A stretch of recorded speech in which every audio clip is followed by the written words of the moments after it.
কিন্তু আপনাদের ভারী জুলুম শ্বশুর বাবা মশাই, আমাকে একলা পেয়ে। এ আবার কেমন ধারা কথা জামাই? সবেধন নীলমণি একমাত্র জামাই আমাদের বংশে। তবে আমাদের বংশের মান মর্যাদা, সমাজে আমাদের প্রতিষ্ঠা সুনাম, সেগুলো তো একটু দেখতে হবে তোমায়। সে তো সব সময়ই চেষ্টা করি, কিন্তু তা বলে এই ঠান্ডায় এই দিঘিতে চান করতে হবে? ও, আমি পারবো না। ইস, দুদিন ধরে স্নান করেনি, পাশের বাড়ির মিনি বেড়ালটা পর্যন্ত গায়ের গন্ধে পালালো। ছি ছি জামাই, এ কি কাণ্ড! এই সাবু চৌধুরীর জামাইয়ের গায়ে গন্ধ? যাও যাও যাও, তাড়াতাড়ি জলে নামো, তারপর গা ঘষে ঘষে স্নান করো, কেমন? ও পটলদা, চলে আসো, আমি তোমার পিঠ ঘষে ঘষে গা ধুইয়ে দেবো। এই বিল্টু, থাম তো তুই। তোর এই জামাইবাবু গরু নাকি যে ঘষে ঘষে গা ধুয়ে দিবি? আপনি এসব কথা বিশ্বাস করবেন না বাবা মশাই, আমার গায়ে মোটেও দুর্গন্ধ হয় না। আমার রাঙা পিসি তো বলতো, আহারে পটল, তোর এই হাড় জিরজিরে চেহারায় অত চান করে কাজ নেই, ফুরফুরে সুবাস তোর গায়ে। সে যে যাই বলুক জামাই, তাতে আমার কি? স্নান তোমাকে করতেই হবে, না হলে লোকে শুনলে ছ্যা ছ্যা করবে আমাদের। এত বড় বাড়ির জামাই বলে কথা। ও বউ, তুমি তো শোনো আমার কথা, এই ঠান্ডা জলে নামবো কি? গায়ের থেকে চাদর খুলতে হবে ভেবেই আমার গায়ে জ্বর আসছে। আসুক জ্বর, তখন ডাক্তার বদ্যি সব ডাকবো, রাত জেগে মাথায় জলপট্টিও দেবো। আগে এখন তো স্নান করো। আমি আসবো দিদি, পটলদার ঠ্যাং টেনে জলে নামাবো। এই না না, সর্বনাশ! এই শালা নাকি ধেড়ে কুমির, ঠ্যাং টেনে জলে নামাবে বলে। আচ্ছা বাবা মশাই, তাহলে আমি এক কাজ করি, আজ হাত দুটো আর পা দুটো ধুয়ে যাই, অনেকটা তো স্নান হয়েই যাবে, পরে একদিন না হয় মাথা ভেজাবো। আরে ধুর ধুর, এভাবে কি আর স্নান হয় নাকি? হ্যাঁ, এ আবার কি কথা? সে তোমারই দোষ। ওপাড়া সরমা এলো না কাল? এ আবার সরমা? জয় মা। আরে সরমা, আমার ছোটবেলার বান্ধবী, কাল এসেছিল গল্প করতে। তা মুখ ফসকে আমি বলে ফেলেছিলাম, আমার বরটা এমনিতে ভালো গো বেচারা, তবে শীতে স্নান করতে চাইছেই না। 7 দিন স্নান করেনি। আর সে কিনা সেই কথা সারা গ্রামে রটিয়েছে। ছি ছি, সকালে বাজারে পর্যন্ত মুদির দোকানের ওই চ্যাংলা ছোড়া জগাই জিজ্ঞাসা করলো, ঘরে গায়ে মাখার সাবান ফুরিয়েছে বুঝি? জামাই তো শুনলাম দিনের পর দিন স্নান করে না। কি লজ্জা, কি লজ্জা! তা ঠিক, আমারও এখন এসব শুনে একটু লজ্জা লাগছে বই কি, সবাই আবার দেখতে আসবে। তাহলে আর কি, লোকজন সবাই আসার আগেই ডুব মেরে নাও। এই বিল্টু, একটু ধরিস তোর জামাই বাবুকে, সাবান মাখিয়ে দিস ভালো করে। ওরে বাবা, কি সাংঘাতিক কথা! বিন্টুটা মহাবিচ্ছু, এই ঠান্ডা জলে আমাকে ধরে চুবানোর মতলব করছে নিশ্চয়ই। আমি নিজেই মাথায় একটু জল ছিটিয়ে নিতে পারবো, সাবান সোডার কিচ্ছু দরকার নেই। ও জামাই, ঘুরে ফিরে আবার একই কথা কেন? খুব শীত এবার, আমার গায়ে দেখুন সজারুর মতো কাঁটা দিয়েছে। সজারু না ছাই, সব ওর বাহানা বাবা। গায়ে ইঁদুরের মতো মোটকা গন্ধ, তাও বলে স্নান করবো না। আজ আবার অন্য সব বান্ধবীরা আসবে দেখা করতে। কেন কেন আসবে সবাই আবার? আসবে না? বিয়ের পরে দিরাগমনে এলাম, সবাই দেখা করবে না? আর তোমাকেও তো দেখবে। কেন দেখবে গো? আমি কি সার্কাসের সং নাকি চিড়িয়াখানার শিম্পাঞ্জি? ও জামাই, আর কতক্ষণ দাঁড়িয়ে থাকবো?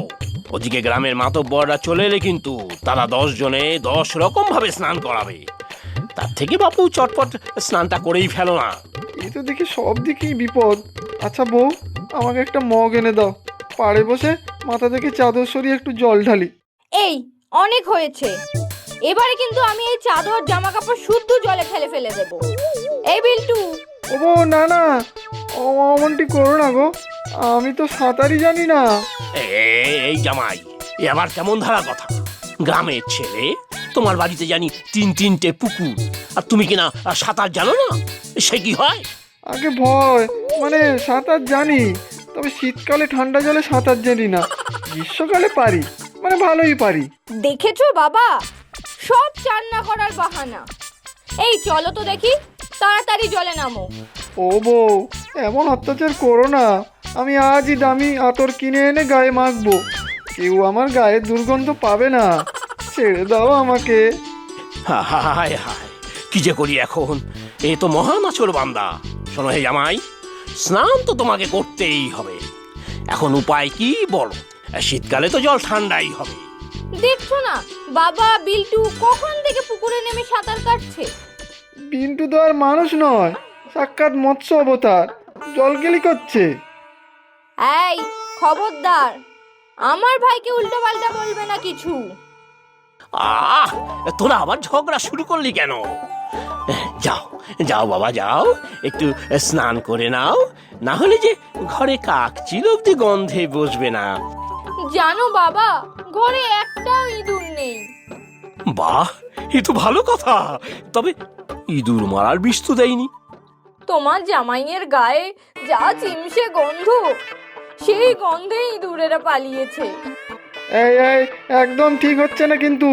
তোমরা সবাই মিলে আমাকে হেয় করছো। মান অপমান জ্ঞান আছে তোমার? থাকলে কি আর 7 দিন না স্নান করে থাকো? আমাকে সবার সামনে কিরম লজ্জায় ফেলছো বলো তো। আহা, এতে আবার লজ্জার কি আছে? আমি কি খুন করেছি, নাকি চুরি ডাকাতি, নাকি জেল ফেরত আসামি আমি? হ্যাঁ, আস্তে আস্তে, এইখুনি সব গ্রামের লোক এসে পড়লো বলেই, একেই তো স্নান করেনি বলে 5 জনে 5 কথা বলছে। তারপরে যদি তোমার মুখে এইসব কথা শোনে, তাহলে চারিদিকে রটে যাবে যে সাবু চৌধুরীর জামাই একজন জেল ফেরত আসামি। ভালোই হবে, পুলিশে ধরে নিয়ে যাবে, তারপর রোগরে রোগরে স্নান করাবে। তুমি তোমার নতুন বরকে পুলিশে দিতে চাও? হায় হায়, এই ছিল কপালে। শ্বশুর বাড়ি এসে শেষে থানায় যেতে হবে। ও মা, মাগো, এসে দেখে যাও তোমার ছেলের বউকে। আহা, সাবু চৌধুরীর জামাইয়ের দিকে চোখ তুলে তাকাবে এমন সাহস কার আছে বলো দেখি? ও জামাই বাবা, তুমি স্নান করে ফেললেই তো লেটা চুকে যায়। ও জামাইবাবু, চলেই আসো না। আমি তো দেখো সাঁতরে কতবার এপার ওপার করে ফেললাম। জল দেখলেই আমার কাঁপুনি আসছে। আহা, এরকম করলে কি করে হবে বলো তো? একটা বালতি আর মগ নিয়ে আসুন না, পাড়ে বসে একটু একটু করে হাত পা মুখ ধুই। এ আবার কেমন ধারা কথা? এতে কি আর স্নান হয়? আগে শুরুটা তো এভাবেই করতে হয়। একটু একটু হাত পা ধুতে ধুতেই সাহস আসবে স্নান করার। বলছো?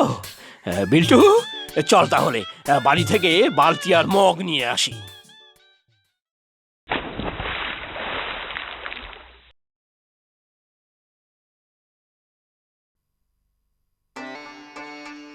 যাক বাবা, বাঁচা গেল। এবার বউকে বুঝিয়ে সুঝিয়ে বাড়ি ফিরিয়ে নিয়ে যেতে পারলেই হলো। কি ভাবছো শুনি দাঁড়িয়ে দাঁড়িয়ে? কি ফিকির করছো? না না, কি আর ভাববো, মনে মনে সাহস সঞ্চয় করছি যে কি করে স্নান করব। বেশি চালাকি করবে না বলে দিলাম, তাহলে কিন্তু ধাক্কা মেরে জলে ফেলে দেব। এই না না, একদম না। আমি কিন্তু ঠান্ডাতে মরেই যাব। তোমার মতো শীতকাতুরে বাপের জন্মে দেখিনি বাপু। কি সুন্দর রোদ উঠেছে, সাথে হালকা হাওয়া, মনোরম পরিবেশ। সবাই ঘুরতে বেড়াতে যাচ্ছে, পিকনিক করছে, আর তুমি ধরা চুরো চাপিয়ে মটকা মেরে বসে আছো। অসহ্য। আমি তো ঘুরতে যাব না বলিনি। চলো চলো, ঘুরতে যাই দুজনে, এক্ষুনি চলো। বটে, এর বেলা এক্ষুনি যাবে? আমি তোমার সাথে যাবই না। গায়ে চিমসে গন্ধ, পাশে বসতেও বমি পাচ্ছে। চাদরটা তো খুলতে পারো এখন, দেখবে রোদ্দুর গায়ে লাগলে ভালো লাগবে। খোলো চাদরটা। ওরে বাবা গো, বাঁচাও গো, কি ঠান্ডা! কুক্ষণে যে বিয়ে করেছিলাম, আগে তো সারা শীতকাল স্নান করতাম না, কেউ কিছু বলতো না। বলো কি? ইস ম্যাগো, কি ঘেন্না কি ঘেন্না, পিশাচ একটা। হ্যাঁ গো, তুমি না আমার বিয়ে করা বউ? নিজের নতুন বরকে কেউ এমন বলে নাকি? বরের উপরে এইরকম অত্যাচার, একটুও মায়া দয়া হচ্ছে না? তোমার ওপর মায়া দয়া করে কি শেষে নিজে মরবো নাকি? থাকতে তো হচ্ছে আমাকে তোমার সাথে এক ঘড়ি। মাগো, কি গন্ধ! এই যে জামাইবাবু, তোমার জলের বালতি আর মগ, এবার ঝপঝপ করে গায়ে ঢেলে ফেলো। আর সময় নেই বাবা জীবন, গ্রামের সবাই এসে বললেই পারে ফেলেই ঘষে মেজে রোগরে রোগরে তোমাকে ঝকঝকে করে তুলবে। স্নান করতেই হবে, তার থেকে ঘুরতে গেলে হতো না? ও বউ, লজ্জা নেই না তোমার? পাশের বাড়ির মিনি বেড়ালটার এখনো বোধহয় হুঁশ ফেরেনি। ওই দেখ দিদি, ওই বিড়ালটা ঝোপের পিছন থেকে আসছে।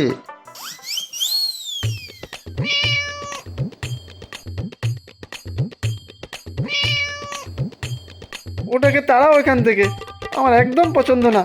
আমাকে দেখলেই কেমন চোখ কুচকে তাকায়। ও জামাইবাবু, ও মনে হয় বুঝতে পেরেছে তুমি ওর নামে কিছু বলছো। এই মিনি, আয় আয়, তু তু তু তু, আয় আয়। ও বউ, এই যা যা, আমার বিড়ালে বড় ভয়, আঁচড়ে দিলে তখন। ওরে বাবা গো!